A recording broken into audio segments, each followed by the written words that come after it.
Okay, Vino, so you can start. Sure. Thanks, Diana, first of all, for giving us this opportunity. So I'm going to go ahead and share screen.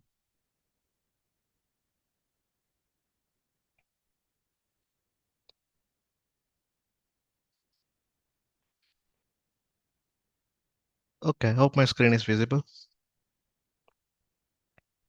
Yes, it is. Okay. Again, thanks everyone for joining. So first, I want to introduce you all to the New York chapter. So Diana or myself will put this link in the chat. So feel free to sign up to the chapter because we'll be having a lot of these engagement sessions planned, and obviously for the next year as well. So make sure you're signing up for this page so that whenever we are creating a session or planning for a session, you guys will be getting a notification for it. So with that said, so today is like the session two of our intelligent document understanding series. So we have Ashrita Kalu will be like the lead speaker of today's session. Also, I want to introduce you all to the couple of other sessions that we are planning on January. So this one is, it is based on your feedback and your interest in learning the Gen AI capabilities within the document understanding. So this is happening on January 14th, again on the same time. Make sure you are RSVPing into this, into this session.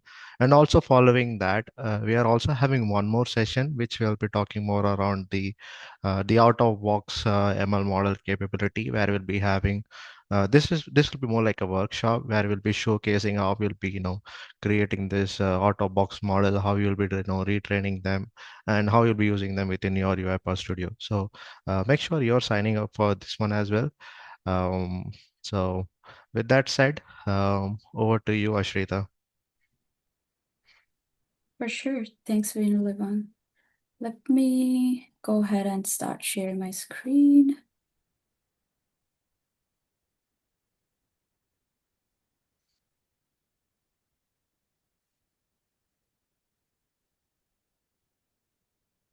Meanwhile, hello everyone. I am Ashrita Kalu. Uh, I am a solution architect with UiPath Professional Services, and I've been with UiPath since 2020, mostly working on the DU and IDP solutions. And today I'm going to present about IXP, focusing mainly on the unstructured and complex document extraction capability. Are you guys able to see my PowerPoint? Yeah. Perfect. Let's get started with the agenda. Agenda for today would be I will give a quick recap on IXP, then I'll dive into how to get started with IXP. Then we'll talk about the best practices surrounding the prompt engineering, because prompts are the building blocks for building an IXP model. So that's the reason. And then I'll show how to build an end-to-end model while also giving a walkthrough of IXP user interface and its features. Let's dive into it. UiPath IXP, also known as Intelligent Extraction and Processing, is a multimodal data extraction capability. It pretty much converts data from unstructured documents and communications to structured data for automation and analytics. IXP combines the existing strengths of communications mining and document understanding with this groundbreaking new capability known as generative extraction, which specifically is designed to extract the uh, data from unstructured and highly complex documents. By integrating all of these technology, IXP is offering a comprehensive approach to handling diverse data sources. Uh, it's empowering businesses to automate more efficiently as a one-stop shop for document extraction. Coming to core capabilities of IXP, IXP offers a comprehensive suite of capabilities designed to transform how organizations handle and extract data from various different sources. So it IXP comes under the umbrella of IDP, Intelligent Document Processing, which is the industry terminology for any data extraction use cases, data extraction solutions. Coming to the comps mining capability, the comps mining is to extract key intent, sentiment, and contextual data from any messages, communications, textual formatted data. Examples would be emails, text messages, workflow tickets, all of those. And document understanding. Document understanding extracts relevant data from structured and semi-structured documents like forms, purchase orders, invoices, applications, etc. Coming to unstructured and complex document, it extracts relevant data from highly complex, varied structured documents like lease, contracts, reports, and agreements. Together, these capabilities enable everyone to process a wide spectrum of document types and communication formats while making the solution versatile for organizations that are looking to automate their data extraction processes. So we have three capabilities, and when to use which IXP capability, that can be answered with the help of this flowchart. Using communications mining is pretty straightforward. If you have use case that involves only communications, then we use the communications mining capability. Whereas if you have documents, if you need to process documents that have complex tables, graphics, free-form text, inferred values, or varying layouts and schemas, and packet documents, then you should be using unstructured and complex document processing capabilities. Packet documents are nothing but multiple documents included as one stack in one set of documents. And if you need to process structured or semi-structured documents that do not have complex elements, or if you want to leverage an existing specialized out-of-the-box model like invoices or receipts model, then you can use the document understanding modern or classic capabilities.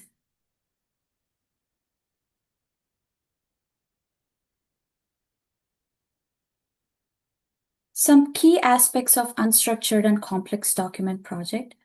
It provides a flexibility and flexible experience with controls provided to the designer for giving prompts, selecting the LLMs, and selecting different settings for each model. It provides ability to review the performance statistics for each model version and compare the model versions visually. It also has built-in AI guardrails and safeguards put in for data protection, compliance, and governance, responsible specifically for AI governance. Some other benefits related to unstructured and complex document capabilities. It provides the user interface for document annotation and validation, which is extremely convenient. And it provides a visualization of performance statistics and confidence scores and all the extractions. And it gives the ability to quickly iterate the extraction schema and the prompt instructions in a simplified manner. And we will have the ability to choose between different LLMs and different published versions of the IXP model that you have created and experimented.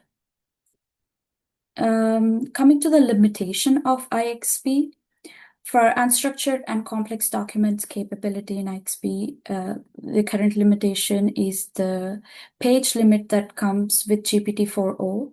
That is, only 50 pages, up to 50 pages per document is supported with GPT-4o model.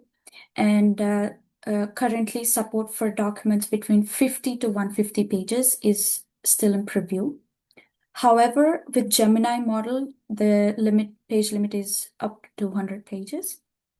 And if there is a requirement to process unstructured documents with large number of pages, then document understanding generative extraction activities can be used. A little bit about document understanding generative extraction activity. It's only accessible through Studio Web or Studio Desktop, and there's 3 extractors available through this capability. Long document simple layout, which is pretty much optimized for long form documents with mostly text and headings. It uses GPT-4 Turbo AI Trust Layer LLM and only supports text processing. It does not support images. And the limit for it is up to 500 pages per document. Next model is long document complex layout, which is still in preview. It is optimized for long form documents with complex elements such as tables, images, handwriting, checkboxes, etc. And it uses GPT-4o AI Trust Layer LLM, and it supports both text and image processing and has a limit of 500 pages per document. Coming to short document complex layout, it is optimized for short, structured, or short semi-structured documents with complex elements similar to the previous model. However, since it uses no built-in RAG, the page limit is reduced to just 20 pages per document. Moving on to getting started with IXP. How to access IXP? So for this, we have to navigate to the IXP service in your automation cloud. Click on the unstructured and complex documents capability.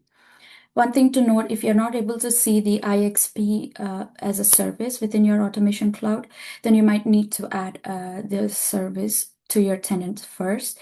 This can be done by a tenant administrator. They can add the IXP service and it will be visible to you in the whole tenant. How to create new projects. Creating a new projects within IXP requires you to have IXP service admin role. In order to create a new project, you will be able to select a blank project or select a template. So we do have a certain out-of-the-box templates that are pre-configured set of projects that come with predefined fields and instructions, and you can use it as it is. Or else you can create a blank project, create your own fields and their instructions, and start building the model. So far, the templates visible in the screen are the ones available to us. More additional templates will be available in future releases. How to build and deploy high-performing models with specialized tooling. This is divided into pretty much 3 steps. First step is to build and configure. This is where we rapidly build a prototype, build data schema, and then validate predictions. Here we upload sample documents, define and manage document taxonomy, add overall and specific task instructions. Then in the end, review the predictions, adjust the prompts, and once we are satisfied with everything, we confirm and correct the extractions to establish the ground truth for evaluation. So the next step, model evaluation, is where we assess the model performance between different model versions. Here we review the performance statistics for each model version, then compare different model versions down to the field level performance. And once we are satisfied with a certain model, we deploy it, publish it, and deploy it. That's done in the model management. It helps us to adapt to model improvements and ever-evolving requirements. It has a simple user interface to publish each model version, add deployment tags for your future reference, and then the deployed models will then be available in Studio workflows to be consumed. And once a model is deployed, you also have a capability to roll back to previous model versions in case you're not satisfied with the results at a later date. How to build an end-to-end model with IXP. This is where the fun starts. Let's start with uploading sample documents. So now that you have created the project, you will be prompted to upload some sample documents for testing and training. Currently, the supported file formats are PDF and image-like files like PNG, JPG, and TIFF files.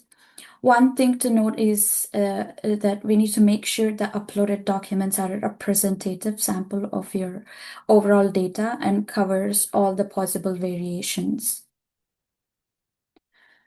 Next step, the steps to describe the process of building IXP model in the generative extraction experience is first we define taxonomy, second we validate and improve extractions, and then we evaluate performance and publish model. Let's start with defining taxonomy. Define taxonomy is where we identify what data points, that is the fields, we want to extract and how to relate to each other. This is done by grouping them together in field groups. Then we provide overall extraction instructions for each field and also each field group. Then create the corresponding extraction schema. This is how a sample taxonomy page looks like. It consists of field groups, specific fields for each group, their instructions, field types, and data types. This is where you can add additional fields, modify field instructions, field data types, and everything. Coming to taxonomy best practices. So understanding how to prompt with best practices is extremely important for IXP because the entire performance of a model depends on it.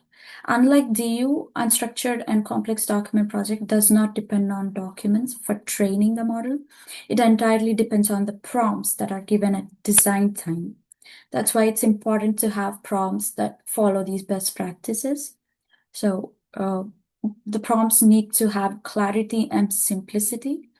For that, we need to use clear, direct, and unambiguous language and avoid overcomplicating instructions that could confuse the model. We need to use plain language and keep the sentences short. We need to have the prompts consistent. The terminology across the fields, field groups, and instructions should be consistent to avoid any confusion. Then provide context. We need to equip the model with some context to comprehend the general scope of the task. Like, for example, what is the document about? What is this field group about? If we give it additional context, then it increases the probability of model consistently predicting the field correctly. Iteration. As refining the prompts is an iterative process, it's best if we maintain a record of the drafts and their corresponding results. This is going to provide valuable insights in the future because there's going to be a lot of adjustments and improvements throughout the project life cycle. So that's why it's important to write a prompt, test it, edit it, and repeat this process until we get the desired extraction. We do have a feature that stores up to 3 previous prompts that is still in preview. I'm gonna show this feature later on. Another best practice is to avoid negative instructions. That is, do not give in the prompts things like don't leave out any sections of the document. Instead, replace the statement with ensure all key sections or ensure so sections of the document are covered in your output. Then we need to avoid repetitive language because repetitive language can lead to redundancy, confusion, and unclear instructions for the model. We also need to watch out for contradictory information. The field groups and field level instructions should not contradict one another in terms of information to extract, the format of extraction, and where to look for information in the document. This will create confusion to the model and lead to inconsistent results. Next is positive reinforcements. Whenever feasible, reinforce the prompt instructions with examples of correct responses. It's just giving how the response should look like and how the output of the response should look like. These instances can guide the model towards the expected outcome. Moving on to how to configure fields within Taxonomy Manager. We first go to Manage Taxonomy, add the overall extraction instructions. So at the project level, the instruction can include description of the document type, what is the line of business, what is the industry the document is referring to, or any other document-specific considerations, such as if this one single document has multiple occurrences of a file, then this needs to be mentioned within the project level instruction. Then we click on Create New Field Group. Field groups need to be created first before fields, because once the field group is created, fields will be a subset of each group. Then we give in a group name and instruction. Here, the groups can be categorized into a hierarchy by giving greater than symbol between the hierarchy. For example, there's invoice documents. You need to extract line items and regular fields from invoice documents. So you give invoice greater than line items and another field group invoice greater than regular items. So this indicates that if there's no invoice field group found, then there's no invoice line items that needs to be extracted. That's the field group. Then we expand each field group to add individual fields. For fields, we give a field name, instruction, and field type. It's important to give a clear field name that accurately describes the data it represents. It is also important to give field a descriptive instruction, as it gives the model the necessary context. If the extractions are not performing as expected, tweaking the instructions may help with its performance. And one thing to note is that in some scenarios, field name will suffice for extraction. Field name grouped with the field group instruction and the document instruction would suffice. If it's not enough, then you will have to give a clear field instruction following the best practices that we just discussed. Field types can be changed after the field is created as well. However, changing the field type or field instruction at any time after the creation will result in the loss of existing document annotations. Another thing to note is that text field types can have input values that are present in the document and are extracted as is, and these are called exact text field type. Or they can be inferred from the document. If not explicitly stated in the document, they can be inferred. Let me show you an example of what an inferred text field looks like. So in this example here, the policy claim form, nowhere is it mentioned in this message that the policy category it belongs to is type E. It's not mentioned anywhere in the form itself. However, within the instructions, additional context may be provided for each insurance type to inform to the model that, okay, let's say if it is a luxury good, then it belongs to type E category. Then the model is gonna read the description and understand that this is a luxury good and map it with the type E category of policy. So this type E category is not explicitly mentioned in the document. It is given in the in our field instruction mapping to certain description. That's how we extract the inferred fields.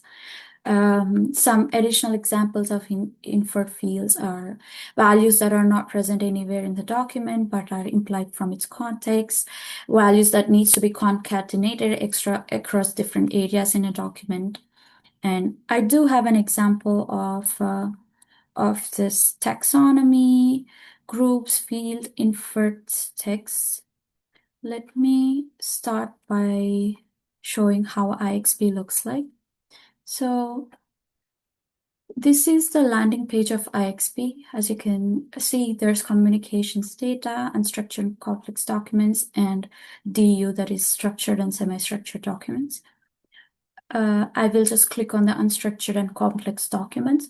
Here I can create a blank project from scratch by clicking on Create Project, or I can click on Templates and select from one of the templates available here. Let me show the sample project that I created. So as you can see, there's 3 tabs available to us here: the Build, Measure, and Publish tab. Build tab is where we upload the documents, manage taxonomy, and validate predictions. So I just clicked to browse here and uploaded a few sample resumes that I had. Let me show how the taxonomy looks like.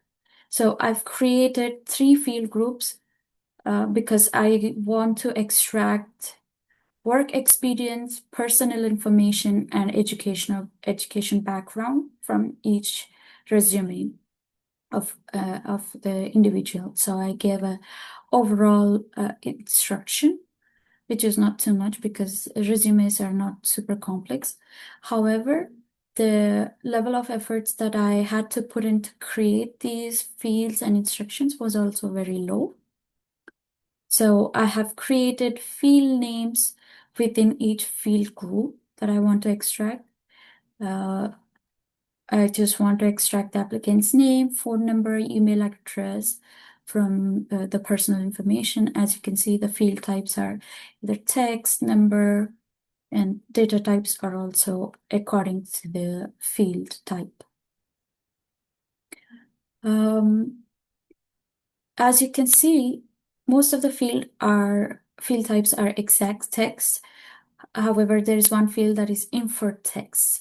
I have given an additional field that is months of work to be extracted. So within the resume, they usually mention the starting month, starting year, ending month, ending year of their work experience in each company, but they do not explicitly mention how many months they have worked. So here I have given the instruction to use this starting month, starting year, ending month, ending year to kind of calculate the number of months that this individual has worked in that specific company.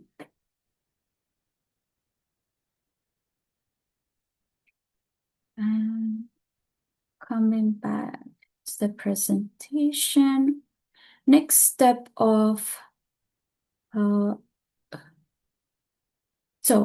one thing to note is that we have not only we can choose from a pre-configured field type like date, number, exact text, etc. We can also create a custom field type with the data type and configure it to be either exact text or inferred text in the document. Coming to the next step of model building process, that is validate and improve extractions. This is where we review out-of-the-box predictions and see how well they are performing. This is where we also modify the prompt instructions and test the impact on model's performance for each change in the prompt instruction. This is where we also validate extractions by accepting or correcting them to gather ground truth for validation. reviewing predictions. Predictions are generated automatically on the right-hand side of the page. You might need to click on the predict extractions button to refresh the predictions in case it does not automatically do it. If you make any changes to your taxonomy or upload new documents, or if you update a field type or field instruction, then you'll have to re-click on the predict extractions button for it to put these new changes onto the document.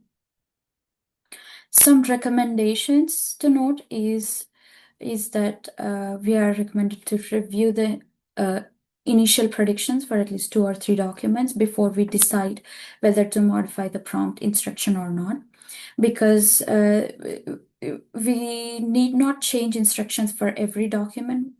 There might be few exception cases where one prompt is not applicable to all the document types. So in order to avoid losing the prompt integrity, we just try to validate at least 2 or 3 documents before we decide to change the prompt instruction. And then we gradually increase the test samples to 10, 20, 30.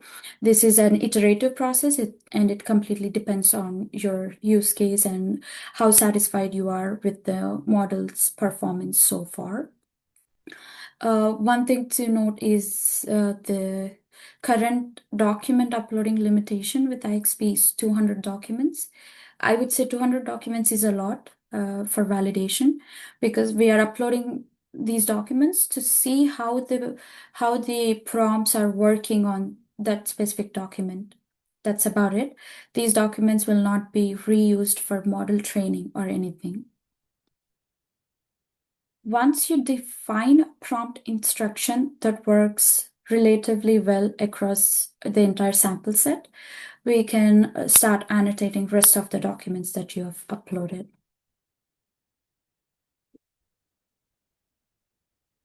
Modifying prompt instructions. How to modify prompt instructions? We can do this through field group, through the build tab. We can modify the field group and also field instructions by clicking on the edit button from the build tab. You can also see your recent instruction history in the Manage Taxonomy tab and roll back to previously saved field or field group instruction. This is the feature that is currently in preview. You can see up to 3 of the previous versions of your prompt instructions. Once you modify prompt, new predictions will start appearing automatically. If they do not appear, then we need to just click on the predict extraction button.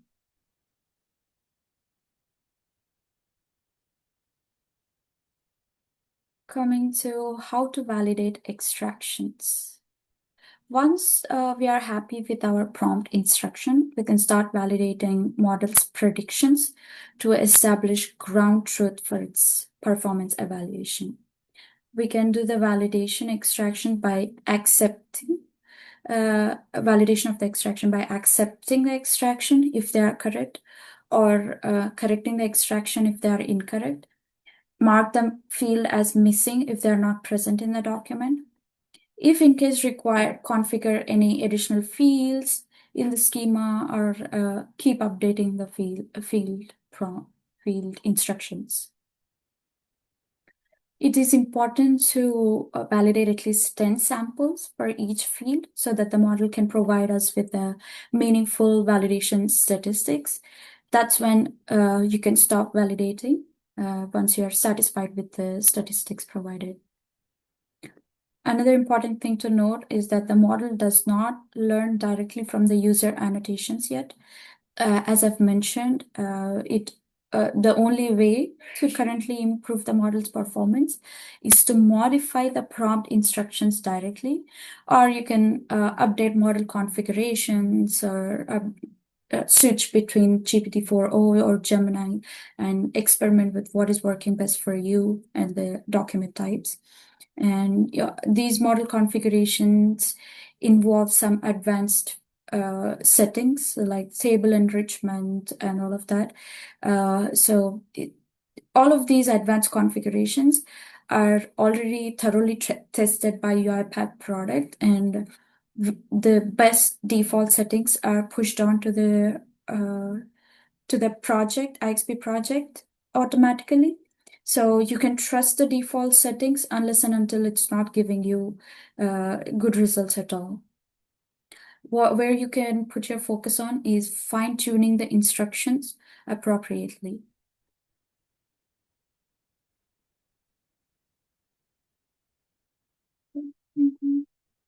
Show how to do these validations. So now that we have created the taxonomy and uploaded the documents, let's click on Validate Predictions. Once you click on Validate Predictions, as you can see, the document will be visible on the left, and the fields and their values will be displayed on the right.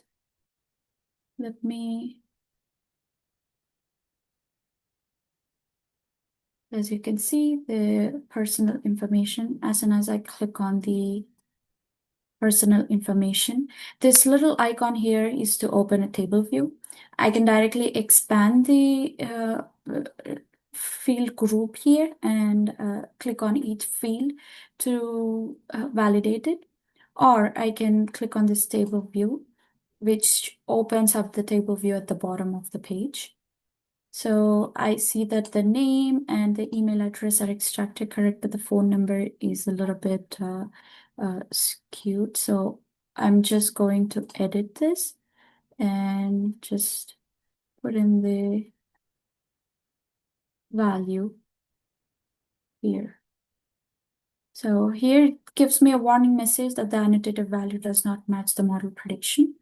But since it's an OCR issue, it's not related with the prompt itself. It is still pointing out to the phone number. It's just couldn't recognize the previous numbers.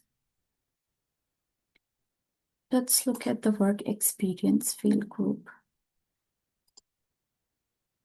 The company name is extracted right. Job title is extracted right. Starting month is not present. Starting year is present. So that is why the months of work was not calculated. Let's look at the second field where extracted the company name right, the job title right, and year is between 2000 to 2004. Since the months are missing, it calculated between the 2 years, the number of months. So I'm satisfied with the extracted results. So I'm just going to click on Submit Annotations. Since I have not selected all the fields individually, it's going to throw additional message box asking me if I want to confirm the predicted field values as it is, or if I want to mark the unconfirmed fields as missing.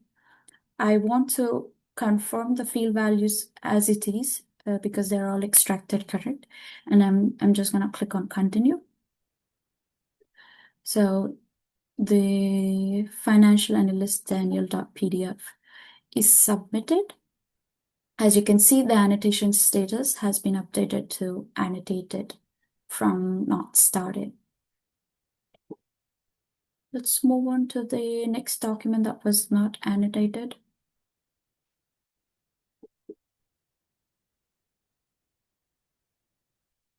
Okay, the educational background. Here is the education level, name of the institution, area of study. These two values are missing, so I will confirm these values as is extracted. I need not modify any information. Applicant's name, phone number, and email address is missing, so I will confirm these fields as it is. Coming to work experience. So within the work experience, it does look like the company name is missing. Job title is present. Starting month, starting year is present.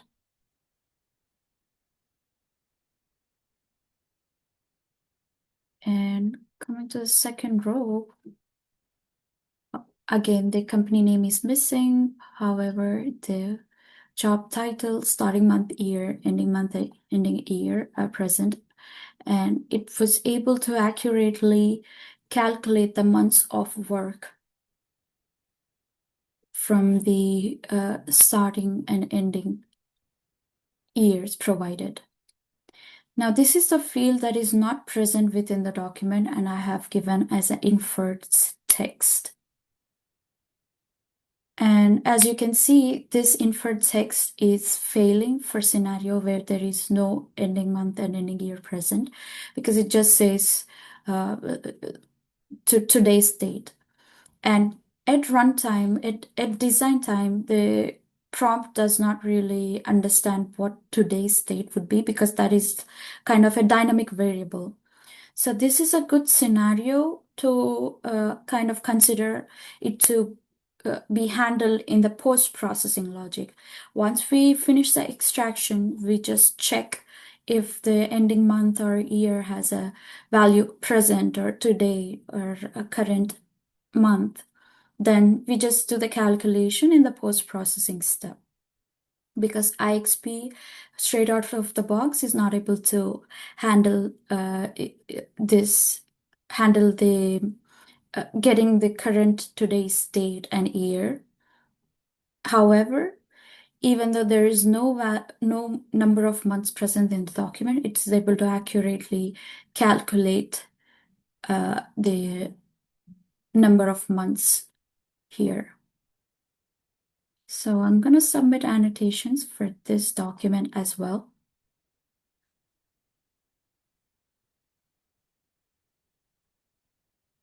One thing I would like to show is a feature that shows the recent instruction history. So as you can see, this is my current instruction for this month of work field, but I've made certain modifications previously. So the modification I've done is I've tried to have it consider today's date and today's month, but it wasn't able to extract it. So I reverted back to my previous annotation value. So moving back to my presentation, third and final step in the model building process is how to evaluate performance and publish the models. This is the step where we compare different model versions and then determine if the model is at a performance level that is suitable for your use case. Then we just publish this model version. We can assess the model's performance in both build and measure tabs.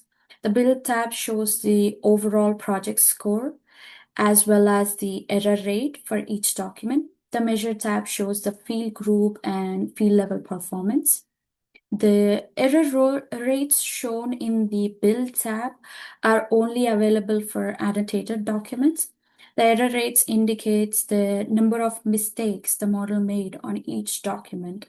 That is the difference between the model's predictions versus the user's annotations.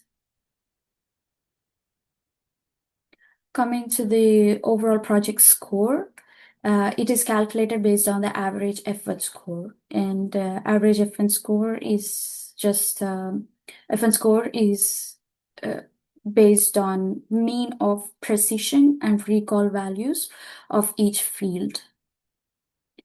Precision and recall values are just when a model is applied, how many are actually true determines the precision value.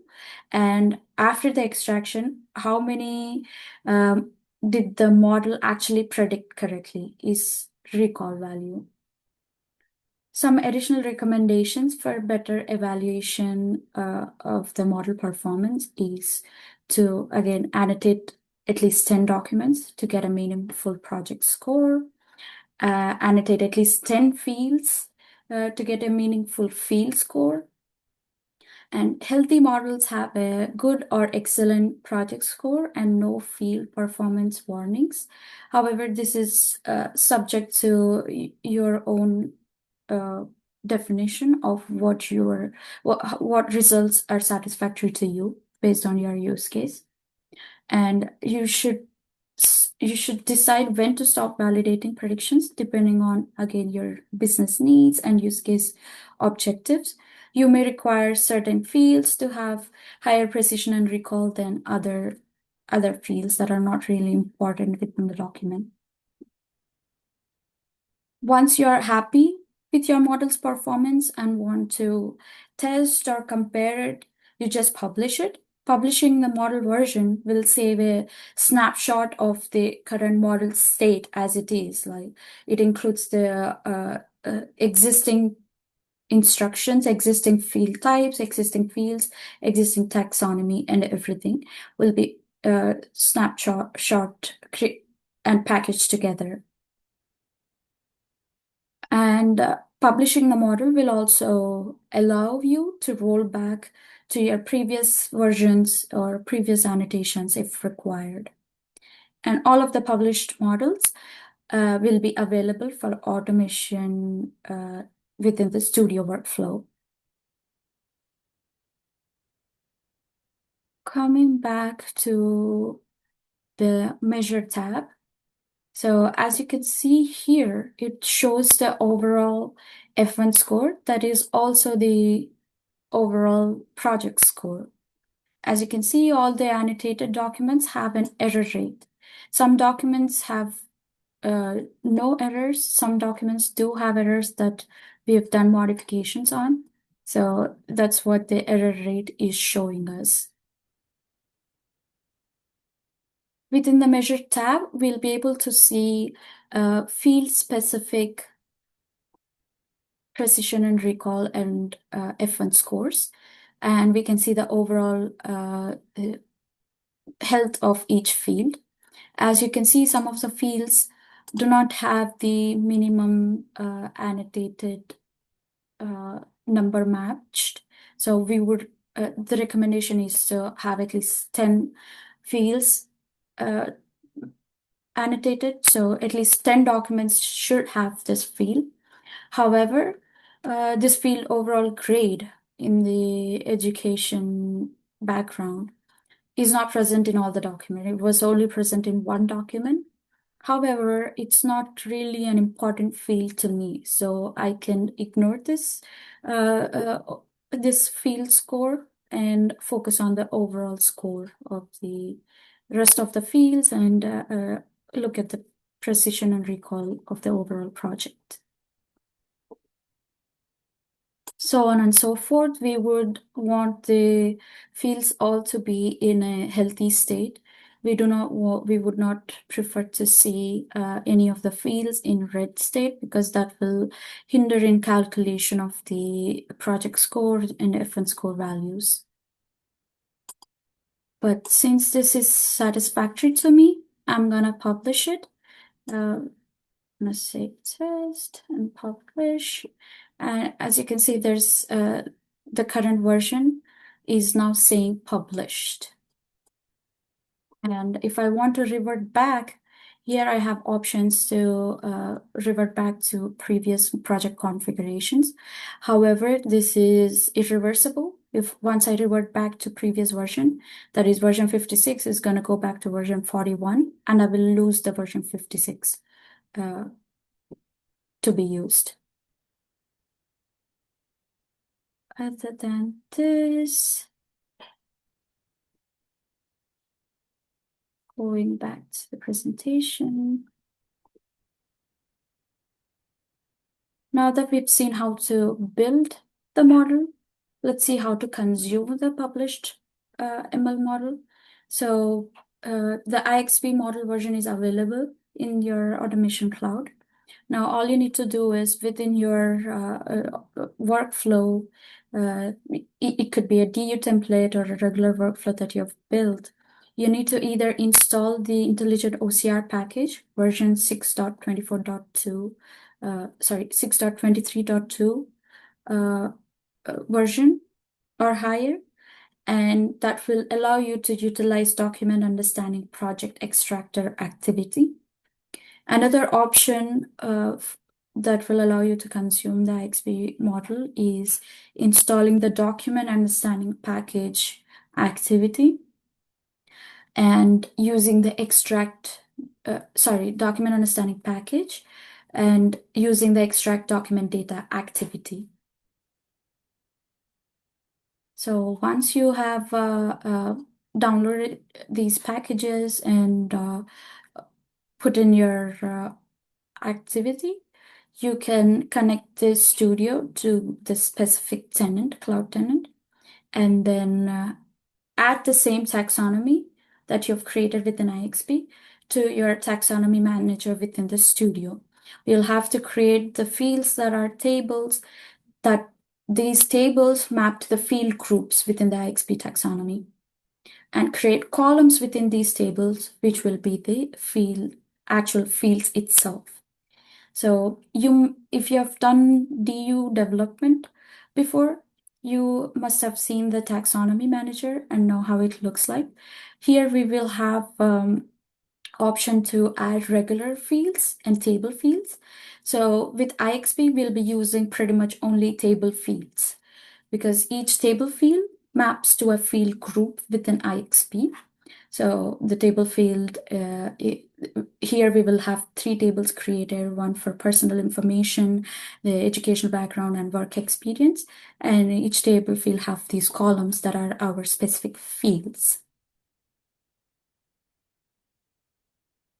Once taxonomy is created, we use the document understanding project extractor activity, which is very similar to your machine learning extractor activity. And it kind of pulls the existing projects and project versions from IXP directly.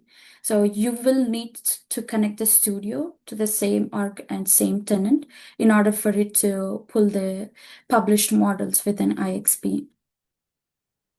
So once you've connected and pulled in this activity, if you click on this refresh button, you'll be able to see the list of all the available IXP project within the tenant.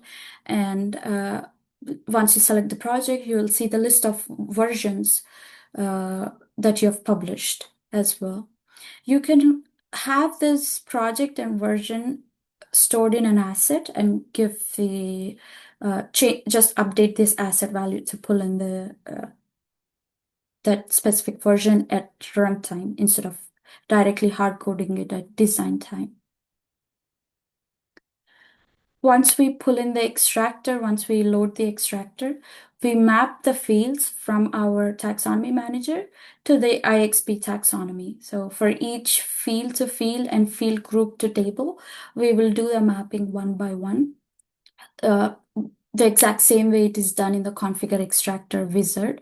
We do the same thing with the DU ML extraction as well. With any invoice model or out-of-the-box receipt model, you will do the same steps within the studio.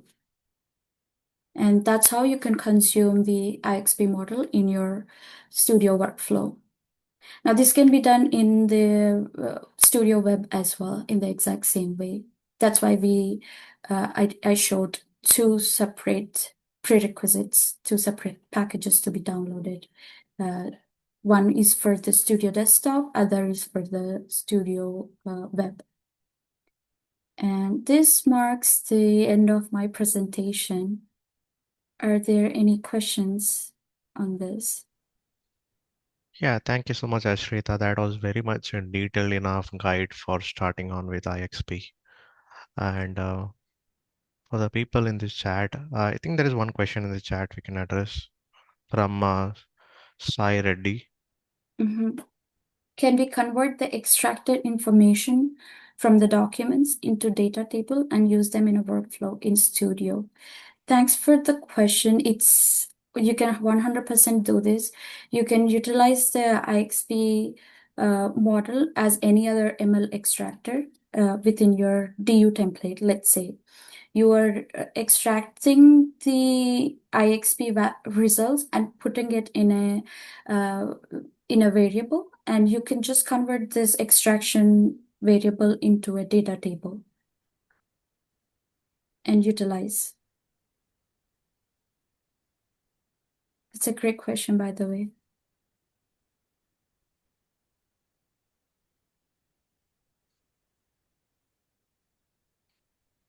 Okay, no problem, Sai. Is there any other questions? We still got a few more minutes. You can also unmute and ask any questions.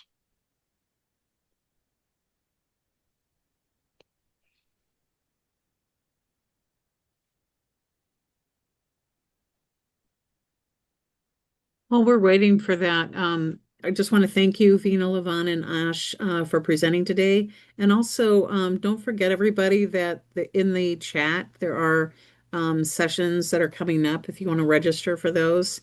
And the recording will be available tomorrow to you. Sounds good. Thank you, Diana. Uh-huh.